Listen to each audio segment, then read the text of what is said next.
Ladies and gentlemen, please welcome to the stage founder and conference chair of BlackHat, Jeff Moss.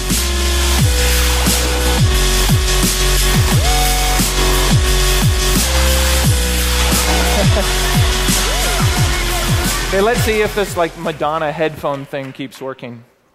Thank you very much, right over there. Hey, I want to thank everybody for coming. This is the 15th BlackHat. Yeah, I mean, has anybody been here since the beginning? Besides me? No, I mean, any of you guys tough it out with us? Couple? So, this is our biggest BlackHat ever, and I don't know if it's because of the attention we've been getting in the press or the world starting to realize that everything runs on IT or what it is. But it seems like the energy is really back this year. Not just at BlackHat, but everywhere. And I think there's a couple things going on that's leading to that. And, well, I'll get to that in a minute. But first I want to say, for those of you who are new to BlackHat, let me just give you a little bit of the history, since it is 15 years. Back in the day, a long, long time ago, we started BlackHat as this sort of like vendor-neutral, independent conference, and I was doing DEF CON, and a friend of mine, Ray Kaplan, said, you know, why don't you just charge a lot of money and get the guys to show up on time, give them materials, feed the people, get some real presentations. And that'd be a little bit, you know, different than DEF CON. And I said, you know, that's a really good idea. I should probably do that. But I didn't have the money at the time. And so I waited a year and I saved all my pennies and borrowed some money from Dad and then started it a year later. And that didn't seem to hurt us. We've still grown. It's been really successful. Well, the formula was I only knew hackers back then. And so who are you going to invite to speak? Well, hackers. And what are hackers doing? They're attacking things and they're defending things. And it turned out that the hackers acted as sort of a proxy for a crystal ball that would tell us sort of the interesting things that are happening in the future. You know, you could turn to these hackers and say, like, well, what are you doing? Oh, I'm working on some anti-sniff program to try to detect people who are sniffing the network. Oh, I'm trying this new class of memory corruption attacks. And everybody actually looked at what they were doing and said, okay, if that's what they're doing now, I probably need to care about it 6 months or a year from now. And sure enough, time after time, stories and talks that happened at BlackHat affected the world later. And I think that was sort of our secret sauce. That was our winning formula. And so this year, we're getting back to our roots a bit. Compared to last year, we have less tracks, more tech. And to try to keep that tech edge going, we started a review board. Many of you might have noticed we've got a lot of leading experts now on our review board trying to help us churn through 200, 300, 400 submissions to try to distill it down to some of the best ones. So this is the first year you'll see the results of that. And also the tradition of BlackHat is that you're supposed to challenge the speaker. It's not supposed to be somebody preaching to you. It's supposed to be more interaction. So if you're a tech guy and you think what he's saying is incorrect, just say, hey, wait a minute, you know, I don't think it works that way. And that will be good because we don't want misinformation going to the audience and we want everybody to be on their toes and feel like, you know, it's a learning experience. And so if they're telling you about a tool and the tool isn't free or the tool's not on the CD, there's not supposed to be any vendor pitches. This is meant to be applied and practical information that you can get excited about, take back to your organization and use the next day. And that's another thing that I've always tried to keep BlackHat different and special is that there's no vendor pitches or there shouldn't be any. And if there are, you got to let us know. And you can do that with the feedback forms. We actually pay attention to all the feedback forms and people get rewarded. We have a random selection and you get free admission to future conferences and lesser prizes as well based on your feedback. And we take that stuff seriously. So I did a quick printout. I do this every year. Who are all the new people? How many people here is this your first year at BlackHat? Raise your hands. So a lot of you guys. But I'm betting you're probably, there's one person representing Bulgaria, Costa Rica, Croatia, Kenya, Mongolia, New Zealand, Serbia, Vietnam, and the United Republic of Tanzania. And as you can guess, America is the #1 representing, closely followed by Canada, the UK, Sweden, Australia. A lot of people from Israel, though. And we got some Argentinians, France in it with 20 people, Germany in with 34, Japan 23 representing this year. It's pretty good. Canada in with 116 people. So there's a couple of trends that I want to point out. It seems like with all the public awareness that's been going on around security, it's like we've got this great mirror, right? We can look into it and see anything we want to see in it. You want a story to talk about data loss prevention? We got that. You want to talk about web app sec? Okay, we've got that too. Disaster recovery, business continuity. You've got more than enough stories now to explain to your management how security isn't necessarily a scary thing, but we can be a business enabler. If you involve us sooner in the decision-making process, we can help you. But if you only call us after the house is on fire, you have very few options. And one of the realities that seems to be coming out of this is that there's this assumption now that you're compromised. Stop fooling yourself. It's probably better to assume that you've been compromised and plan accordingly than to try to convince yourself that you can always 100% keep everybody out. And I think with that new reality, we'll be able to sound more realistic. And the other thing that's interesting that's happened since last year is the United States published its international strategy for cybersecurity, or for cyberspace. And so that makes the US the first country to publish a national document that lays out our sort of policy goals. What do we stand for as a country online? And I'm hoping that that will lead other countries to do the same thing. So when the US is, say, talking to the United Kingdom, we know what the United Kingdom stands for online, and France and Germany and the EU and South America. And then pretty soon we can start figuring out where we have commonalities, and then we can start coordinating and working together. And so instead of us all being little balkanized islands on the net, we can start coordinating where there's common interests. So for example, I think every country in the world has a societal norm that child porn is bad. Pretty much everybody agrees spam is bad. So those seem like two really good starting points for us to work together. And then maybe that's a confidence building exercise, and from there we can work toward organized crime or phishing or money laundering. And the final point I want to bring up is compared to last year when I talked a bit about the internet getting a foundational upgrade with DNSSEC and IPv6, and that's pretty much all happening now.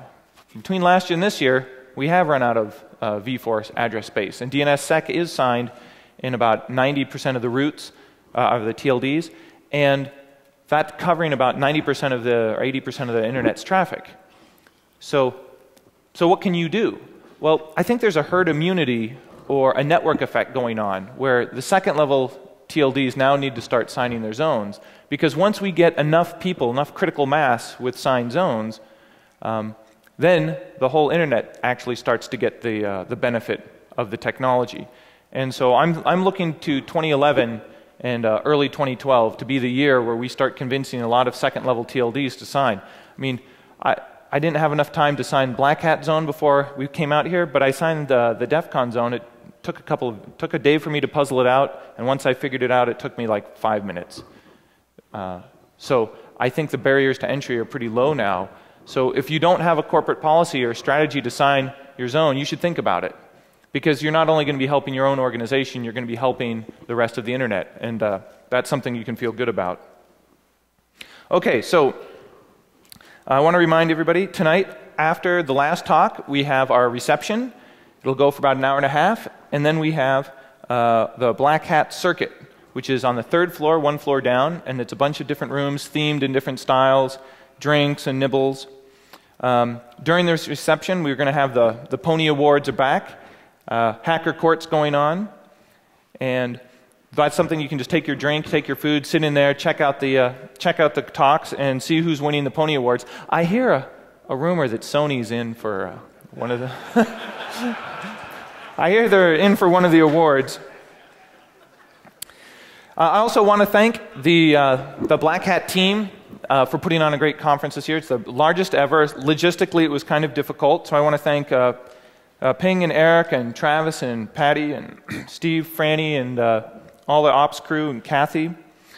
And I also want to thank the speakers, because without the speakers, we would not be here. And if you think about it, organized crime's not telling you what they're up to.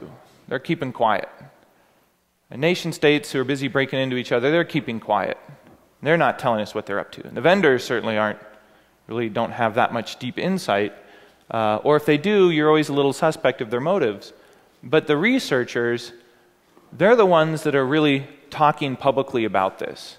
And so I always get concerned when I hear that some of there might be pressures to try to muzzle speakers, muzzle them from talking, because that would hurt us all as a community, because they're one of the very few people that are actually talking out loud about what's going on.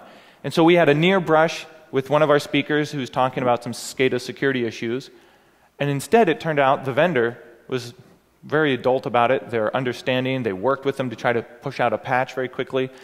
And it could have gone completely the opposite direction, and instead it didn't. And I think that's a sign that the vendors are maturing. They don't have a knee-jerk reaction so much when somebody comes forward and points out a flaw in one of their products. So I want to thank the speakers. So now I'd like to introduce Philippe Courteau from Qualys, who will introduce our keynote speaker, Kofor Black. I've known Philippe for years. He's been very active in the security industry, and a long-time sponsor of BlackHat, one of our cornerstone sponsors. But 10 years ago, he started Qualys as sort of a managed security service, security as a service. And I guess now we would call that a cloud service. But back then, they didn't have that word, so it was a managed security service. And it's been doing very well ever since. And so I want to thank Philippe for his long-standing support of believing in BlackHat, and introduce him to say a few words. We'll introduce our keynote, Kofor. So with that, I'll see you guys around, and I'll see you at the reception. Thank you very much. Thank you. Okay, good morning to you all, and Jeff, thank you for this very nice introduction. I think it's a real pleasure to see how BlackHat has grown, and I would say well, and continuing growing. I think we are today about something like 8,500 people have registered, for BlackHat, which is impressive. And to me, I think BlackHat is very special, and it's very special because I think, unlike many other places where we talk about security, I think at BlackHat we live it. And this is something which I believe creates the value. In fact, as we all know, we're just at the beginning of the internet age, and security has now become center stage. So I believe that it's only with a strong, cohesive, and committed community to security that we can rise to that tall order of securing the internet. And as Jeff mentioned, signing our zone, this maybe seems little things, but it compounds. So I think this is a very unique moment for all of us in security. I think, as Ed Cullinan says, the chairman of the CSA, that we now have the opportunity to have a seat at the table.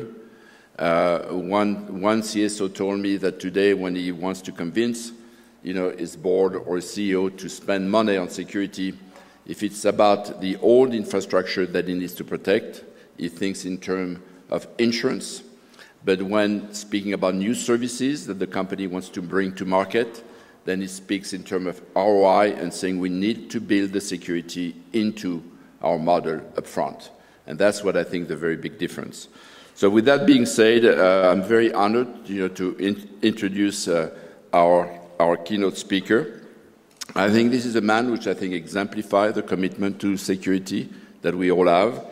This is a man who has an internationally renowned expert in counterterrorism, spent 28 years at the CIA as, in fact, a curriculum that it's for me too long to go and tell about. But with that, I'm very honored to introduce Ambassador Kofor Black.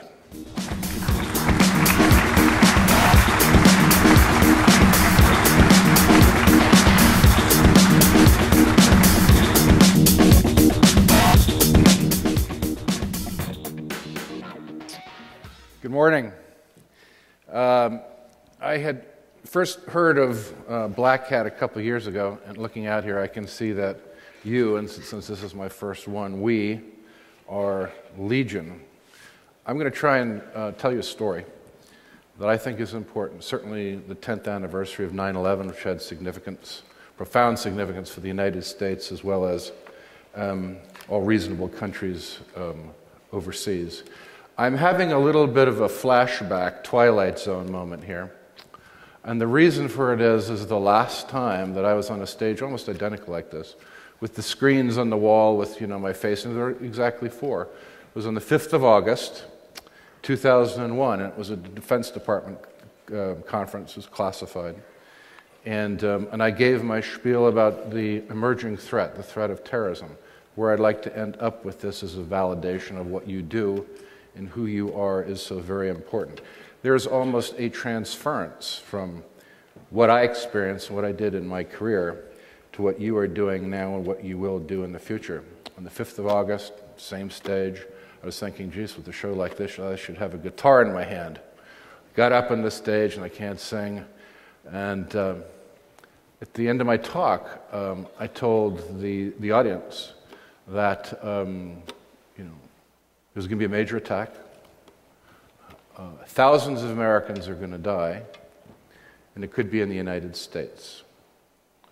So, same setting, same screens, different audience, but the same type of environment and threat for the future. What I'd like to do is I'll talk about the evolution of what I experienced. I'm not going to say it's absolutely sort of a God's eye view, but I'm pretty sure of what I'm going to tell you as I was there. I'll go through that, and then I'll try and make a connection to what you're facing, what you're up to, and where we're going with this. None of this is going to be easy. I certainly don't understand many of the technical parts, but I do have an appreciation of how decision makers view what are the issues and crises of our times.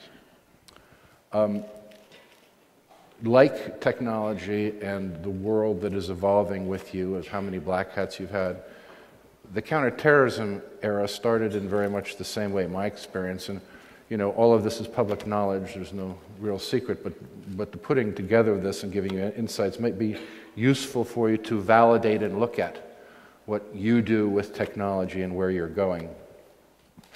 I spent 28 years in the CIA. I was from 1993 to 1995. I became very familiar with Al-Qaeda. I was assigned as a chief of station in Khartoum, Sudan. We did almost exclusively counterterrorism. There was only one assassination attempt against me by Al-Qaeda. And it was a very productive time for collection, to collect and report. Despite what seemed to be a very growing threat, sort of terrorism, Inc., there was a bias to view Al-Qaeda as basically, and Osama bin Laden in particular, as a funder of terrorism overseas and not as much an initiator himself. Afterwards, after that tour, I became the head of counterterrorism for the CIA, which actually in its time, since the issue was somewhat smaller than it is today, we had a pretty wide area of responsibility. We were responsible for all finished intelligence and went to the President and the Secretary of State and all of that. We were the focal point for the intelligence community that turned into the NCTC. We were responsible for all human and technical collections overseas, and we were responsible for all covert action. We did this with a very small group of people and not that much funding. The world, and certainly the United States, viewed terrorism as a function of being sponsored by states. And the list was significant: Iraq, Iran, Syria, Libya, Sudan, North Korea, Cuba. The fixation was on that. So the bilateral approach, trying to talk them out of that. The array of assets that the United States had at that time was pretty limited. Technology is very much in the same way. It is ramping up, and I think we all will be surprised in 15 and 25 years where your world ends up, analogous to where my world of counterterrorism wound up. The U.S.'s premier law enforcement agency, the FBI, absolutely great. They were encumbered by a law enforcement model. After 9/11, they became more preemptive in intel collection, and I think their efficiency became even higher. Oddly, the U.S. military, and to quote the chairman of Joint Chiefs in the 9/11 hearings, the U.S. military did not do counterterrorism. It did anti-terrorism. It was concerned about things like posse comitatus and the like. So, you know, the CIA and certainly the counterterrorism people in it sort of writ large. We were primarily concerned about things that had killed a lot of people, such as Hezbollah. Al-Qaeda was seen as sort of a financier that was growing over time. Those days, like technology today, was escalatory. When I took the job in June of 1999, an esteemed colleague, expert on Afghanistan, was writing editorials saying that, you know, this thing with Al-Qaeda is way overblown. In fact, the United States should send out a memorandum to the Taliban saying, we promise you we'll never attack and let's negotiate. A year later, in the summer of 2001, the media was concerned about shark attacks. There was either inability to come to terms with us or a denial. There are, and we'll get to the end of this, sort of analogies to technology. In the Middle East, you think people that would actually be very knowledgeable about this. In my wandering around the world, the approach was basically, hey, this is our patch, we know what we're doing, don't worry about it. In East Asia, it was seen mainly as a criminal thing. These are criminals, such as, you know, they are credit card thieves, so how could they be terrorists? Europe had just come out of a long engagement with the Cold War. The wall had come down, the Soviet Union had gone away, and they had an extreme difficulty validating that this was going to be a threat to them, possibly the United States, but certainly to them. The Russians were concerned about Chechnya, and Latin America basically was revolved around Colombia and the FARC. This activity went along until about 1999-2000. You'll remember the Y2K business. Most of the fixation was on this. In the counterterrorism area, we had a thing called the Millennium Threat. You may remember this also to be where a terrorist came across the border in the west coast of the United States, Rassam, went through a checkpoint, jumped out of his car, ran away. The FBI would call that a clue. They grabbed them. They found out there were explosives. And there was validation over the effort that had gone into this. In the Situation Room, as this was going on, I remember the head of the FBI said, so Kofor, what's the probability of U.S. targets being struck? It's 8 out of 10. 8 out of 10 and probably 15 operations. Many of these were stopped, certainly outside the United States against American targets. One huge one was in Amman, Jordan, and that was stopped and we went on our way. There was one operation that never was consummated. This is all connected, and unfortunately, it's going to wind up with you. So there's a track to this. The attack that was launched in Yemen against the U.S. Navy ship called the USS the Sullivans did not succeed. The terrorists didn't do their homework. They overloaded the boat with explosives. It sank. They ran away. The Sullivans went through. And in fact, we didn't know anything about this.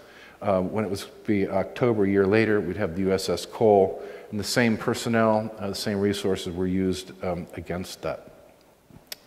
The Cole action was significant because obviously attack had taken place. We were able to prove very quickly that this was Al-Qaeda, but the demand for validation that the orders had come specifically from Osama bin Laden took quite a while to do, too long, about 4 or 5 months.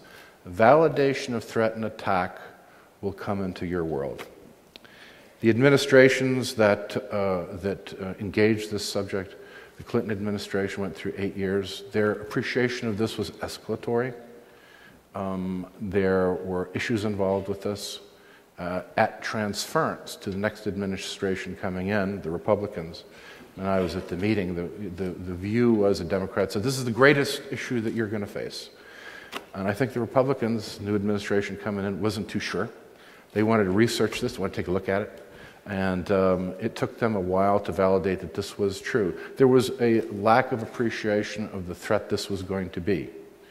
And in hindsight, there's a lot of confusion, the reality of how these things went.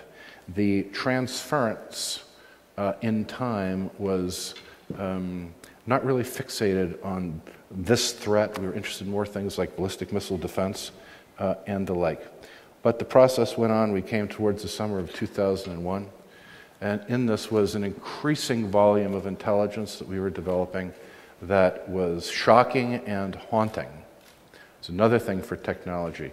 Over time, as you identify problems and threats, there is a delay to validation that indeed this is a great problem.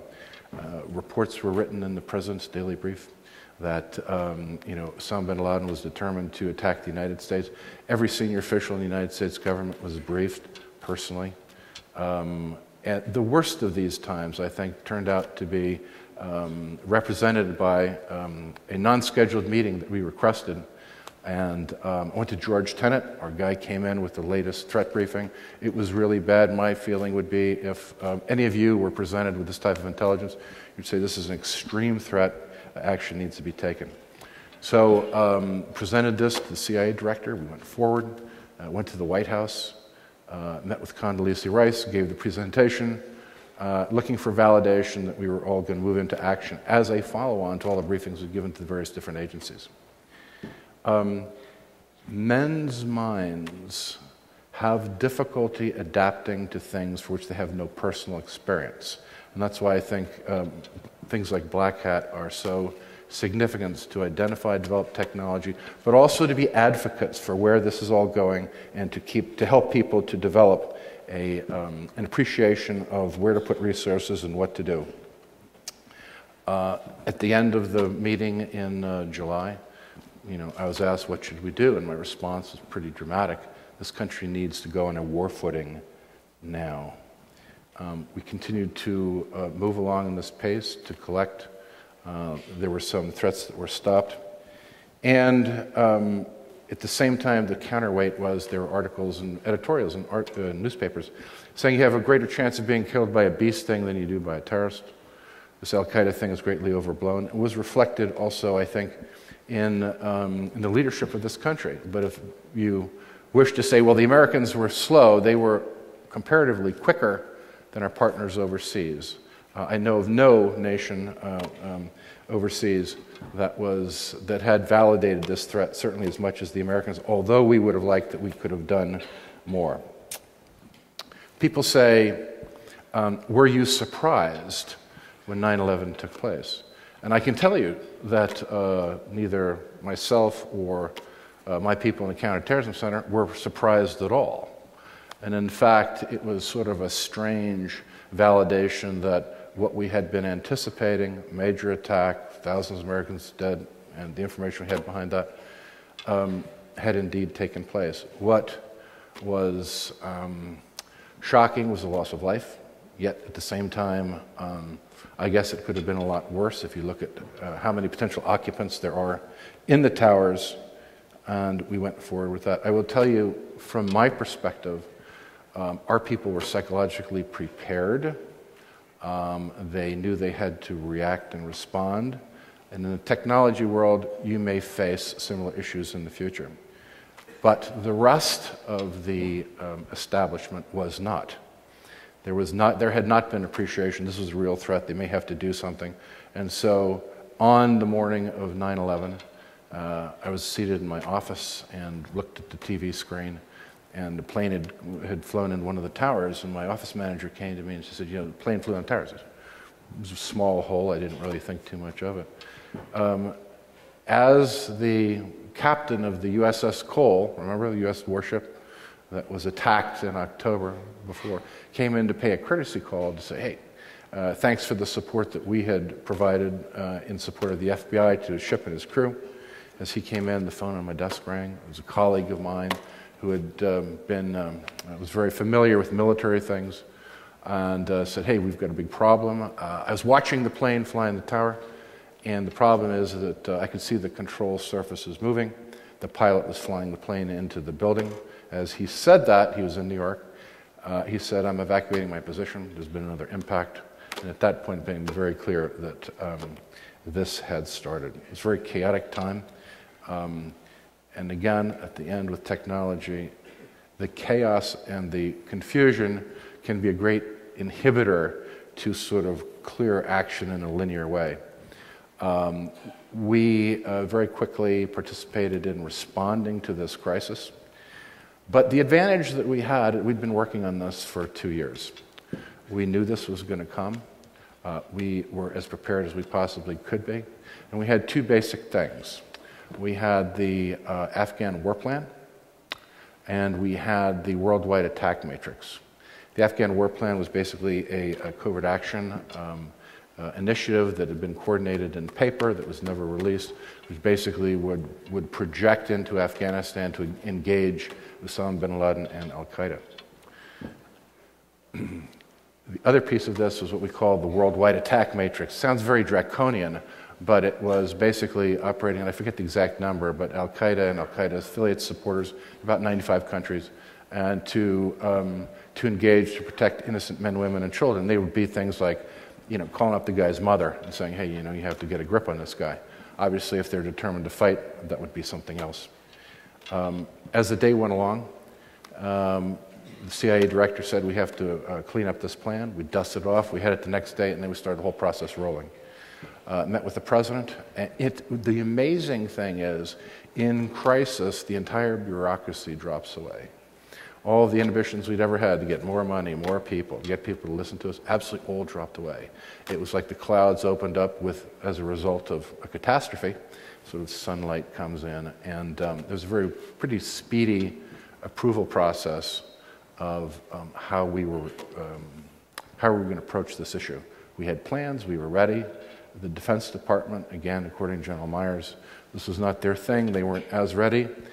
Meeting at Camp David and the rest, we got the nod, went forward, and we proceeded. And I will tell you, I've had the greatest life of challenges and opportunities, and I think one of the most profound things I ever had to do is meet the men that were the first that responded with the initial waves going into Afghanistan. They were very small teams. They were extremely brave. It was sort of like the OSS in World War II. These people were to fly in on our helicopters that had been pre-positioned in advance, and would fly in at night and set down a certain coordinate and get out and link up with locals, but these things don't necessarily always go right. Before this started, I went to the director and I said, you're the one that's going to have to make the call on this, and my expectation is we're going to have anywhere between 40 and 60 of our people killed. It could be really bad, it could be on TV, and the essence of this is there can be no hand-wringing, no self-recrimination. You have to respond quickly, immediately send in another team. And some of these moments in history, and he was looking at me chewing on a cigar, thought about it an inordinately long time, and he said, okay, go. So this went forward, had a good plan, meanwhile doing the other things around the world. The technology, people responded very quickly in terms of the kit and everything they had to provide. They went in, there was never more than 110 CIA people on the ground. Eventually they lashed up with about 300 special operators that had the capability to bring in the ordnance. The essence of it was a plan. It was a plan that basically appreciated why men fight for prestige and honor. This is their land. They'd been invaded by foreigners. The foreigners in this case were the al-Qaeda people. They had money. They were taking the resources.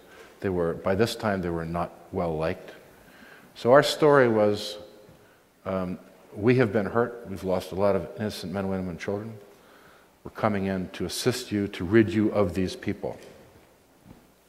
And it went marvelously. Within 10 weeks, all the cities in Afghanistan had fallen. The link up between the allies that we had developed in Afghanistan went well. And we had supplied them with something like 1.69 million pounds of supply. You had a contrast between very high technology, and you had operators riding on horses with wood saddles. It was an effective blend of two cultures over time. There was bold leadership on the ground. It was something that we're all very proud of. We had called the threat. We had warned. We had this catastrophe. And these same people, under this situation of extreme psychological shock, responded extremely effectively and won what I think is, to their credit, one of the quickest, most cost-effective victories without collateral damage. But, all stories don't necessarily end well. And one of the thoughts that I and my colleagues have always had is that with such success over time, we were able to locate very precisely Osama bin Laden and his last 250 guys in December. We knew it since late November in a place called Tora Bora. And it was after a considerable campaign of the Air Force dropping bombs and the like, we requested that conventional forces be put in to block these guys. And this was presented very stridently, unfortunately, and briefed to the appropriate authorities personally. They did not do this. And I've always thought it'd be extremely unfortunate. I've asked a lot of people involved in this that viewed it from other viewpoints, and no one's ever really come up with an answer. Any of the ideas that the intelligence wasn't accurate or they didn't have the forces, I don't necessarily think hold up. So what was a great story wasn't really consummated at the end, and it's one of the regrets of my life. I mean, this the President of the United States, way above my pay grade. I would only see him rarely. In fact, before 9/11, I never saw him at all. But we were able to present this information to him, but I just wish that we could have underscored that even more, and action could have been taken, but it was not to be. The intelligence was good. The technical intelligence was exceptional. And one of the reasons was that we had recovered on the battlefield one of the very short-range radios used by an Al-Qaeda member communicating with Osama bin Laden. We had a linguist translator there, had been working on this for 8 to 10 years, knew it well. It had a range under ideal circumstances, about 5 miles, so in the mountains it's less. So it had a pretty well dialed in, we had a lot of human intelligence, yet it was not to be. There is an analogy to this as we go forward in the technical world.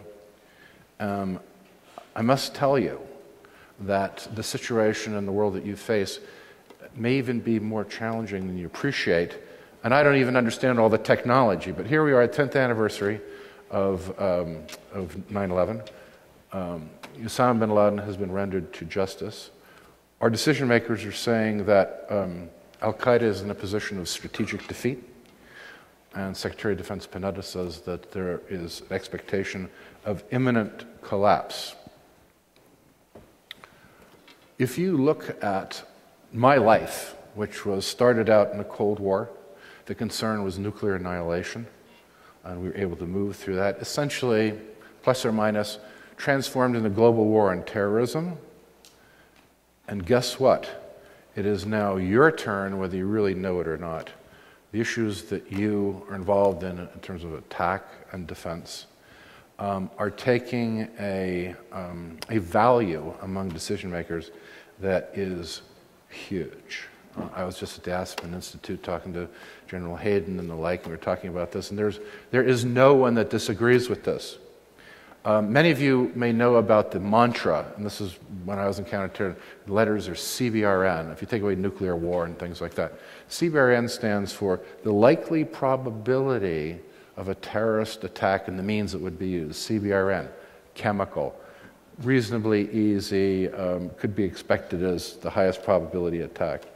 A bacteriological, very bad, second probability. Third is radiological, taking dirty equipment, put it up, blowing a bomb. Last is nuclear. Some people say nuclear is the largest threat, maybe the largest threat, but it's not the most probable. So in the scheme of things, until very recently, it was kinetic, like Mumbai, multiple coordinated kinetic type attacks, chemical, bacteriological, radiological, nuclear.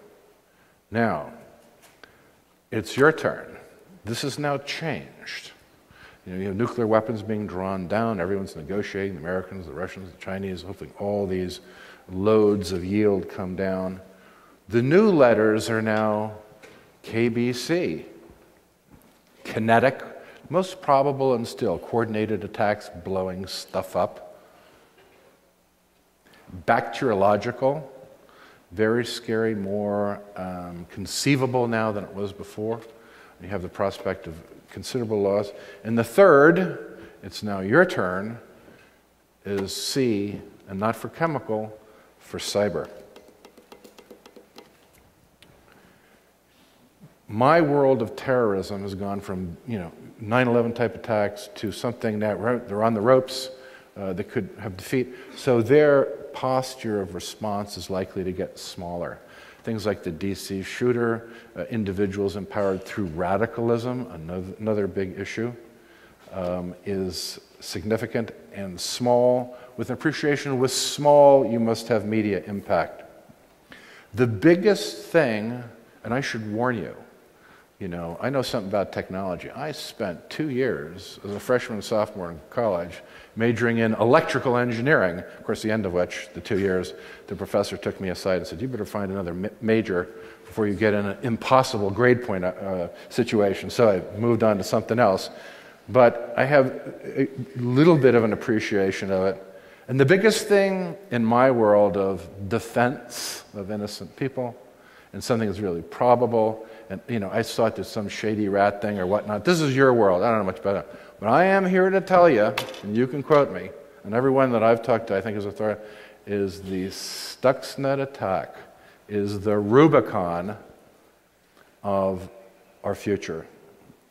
I don't necessarily understand exactly how this was executed, but the important points are it was really expensive, probably, so a nation state had to be involved. That's factor one. Factor two is your world, which people just thought it was, college pranks cubed and squared, now has morphed into physical destruction. Physical destruction of from the victim's view, of a national resource. This is huge. The next thing is that what is the potential response for something like this? Department of Defense has come out, and this is almost as huge, saying that an effective attack that has physical ramifications and destruction brings in the viability of kinetic counterstrike. Boy, hold on to your seat.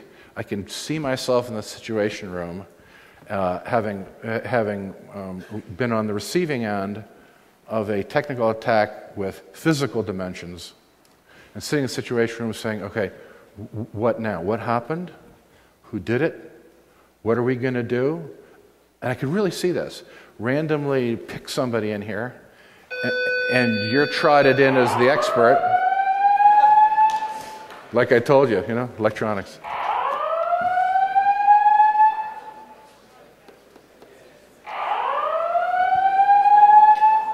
I'm usually not of a mind to continue presentations when the klaxon horn's going on. Just let's hear what this says.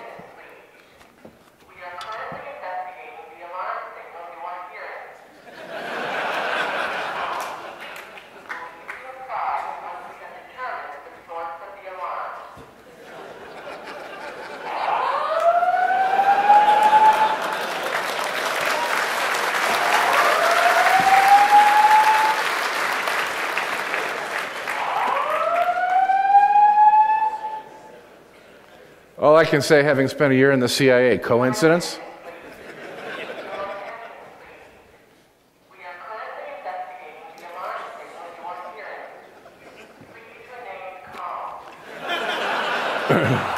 Just follow my lead, stay calm.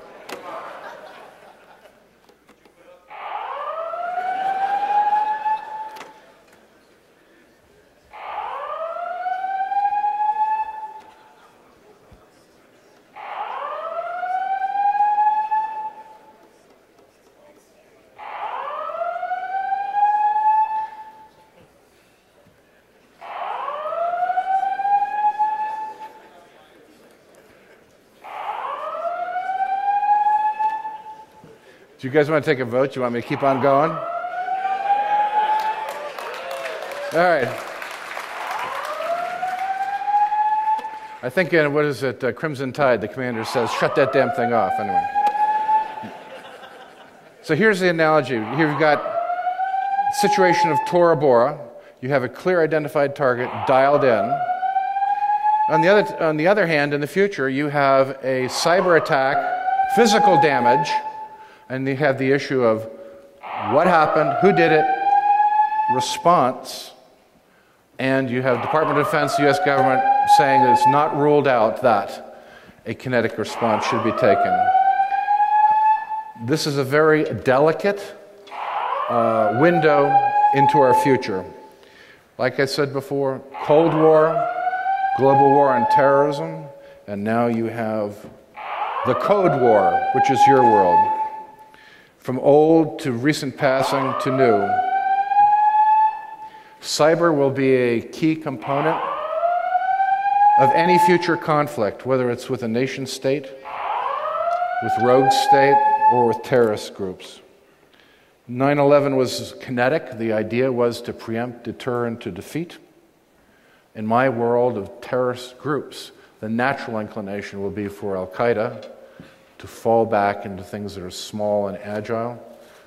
They will enter the cyber world because it's comparatively remote.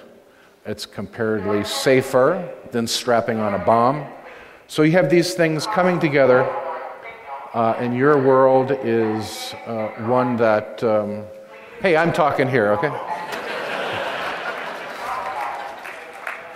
So that's basically the story. What you do is important. You have my attention.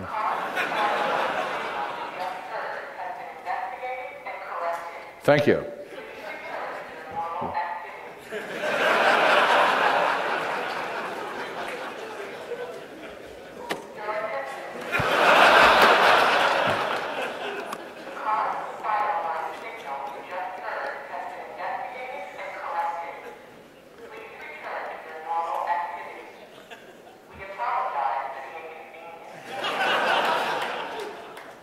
I want some free chips for the gambling table. That's what I want.